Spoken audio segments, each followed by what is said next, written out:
یہ کسی شادی کا فنکشن یا جلسہ نہیں بلکہ چنیوٹ انتظامیہ کی طرف سے مستحقین کو مفت آٹا دینے کے لیے کیمپ لگائے گئے ہیں، جہاں پہلے آنے والے افراد کو کرسیوں پر بٹھا کر تصدیقی مراحل پورے کیے جاتے ہیں۔ رمضان المبارک کا جو پیکیج پروونشل گورنمنٹ نے انٹروڈیوس کروایا، اس کے تحت ابھی تک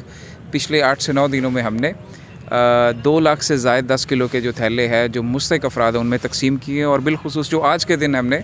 50,000 سے زائد جو 10 کلو کا تھیلا ہے وہ مستحقین میں ڈسٹریبیوٹ کیا ہے۔ آپ کے توسط سے جو ڈسٹرکٹ چنیوٹ کی عوام ہے ان کو میں ریکویسٹ کرنا چاہوں گا کہ 25 رمضان المبارک تک جو مفت آٹا ہے اس کی ترسیل جاری رہے گی، تو برائے مہربانی جو ہے ادھر آنے سے پہلے اپنی جو انٹائٹلمنٹ ہے اس کو ویریفائی کر کے 8070 پہ اپنا شناختی کارڈ بھیجیں، اور اگر آپ مستحق ہیں تو کائنڈلی پھر تشریف لائیں، اور تاکہ آپ کے وقت کا ضیاع جو ہے وہ نہ ہو سکے۔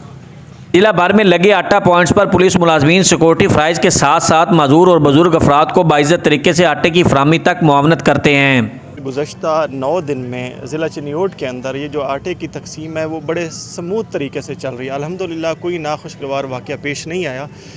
جہاں تک ڈپلائمنٹ کا تعلق ہے تو بتاتا چلوں کہ یہاں پہ تقریباً 400 سے زائد جو پولیس آفیسرز ہیں وہ ڈپیوٹ کیے گئے ہیں، جس کے اندر ڈسٹرکٹ پولیس ہے، ہماری لیڈیز پولیس ہیں، PHP کی اسٹرینتھ ہے، ٹریفک کی ہے، سیکیورٹی برانچ، تمام یونٹس یہاں پہ ڈپلائیڈ ہیں، اور اسپیسیفک ٹریفک کے حوالے سے مناسب انتظامات کیے گئے ہیں۔ 50 سے زائد جو ٹریفک پولیس آفیشلز ہیں وہ ڈپیوٹ کیے گئے ہیں۔ ہم نے انٹری اور ایگزٹ جہاں ممکن تھا ان کو سیپریٹ رکھا ہوا ہے، ٹرکنگ پوائنٹ سیپریٹ ہیں، وہاں پہ ڈپلائمنٹس ہیں، اور پراپر لوگوں کو کیوز کے اندر، لائنوں کے اندر لگا کے یہ انتظامات مکمل کیے گئے ہیں۔ شہری کہتے ہیں ضلعی انتظامیہ کی طرف سے مفت آٹا پوائنٹ پر ان کی عزت نفس کا خیال رکھتے ہوئے آٹا فراہم کیا جا رہا ہے، جس پر وہ ضلعی انتظامیہ کو خراج تحسین پیش کرتے ہیں۔ امیر عمر چمن، چنیوٹ۔